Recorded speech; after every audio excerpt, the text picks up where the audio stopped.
Hello everyone, তোমরা সবাই কেমন আছো? অবশ্যই কমেন্টের মাধ্যমে জানাবে। বসে বসে অনেকক্ষণ ধরে ভাবছিলাম রাতে কি খাবো। তো হট করে মাথায় আসলো ঘরে তো অনেক সবজি আছে, তাহলে সবজি দিয়ে কিছু একটা বানিয়ে ফেলি। তো তার আগে আমি বরের জন্য দুটো ডিম ভেজে নেব, ও রুটি দিয়ে খাবে সেই কারণে। তো বরের খাবারটাই আগে তৈরি করে নিলাম, তারপর আমি সবজি দিয়ে আমার জন্য কিছু একটা বানাবো। তো চলো তোমরা দেখো আমি সবজি দিয়ে কী বানাই। তো শীতের সবজিগুলোকে একসঙ্গে রান্না করলে যে কোনো খাবারের কালারটা দারুণ হয়। তো দেখো ঘরে ছিল বেশ কিছু ভাত, আমি ভেবেছিলাম অল্প ভাত করব, সবজিটা একটু বেশি থাকবে, কিন্তু আমি লবণটা একটু বেশি দেওয়ার ফলে আমাকে ভাতের পরিমাণটা বেশি দিতে হয়েছে, নাহলে দেখতে আরও একটু সুন্দর হতো।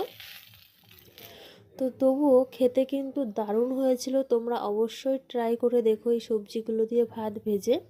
তো চলো আজকে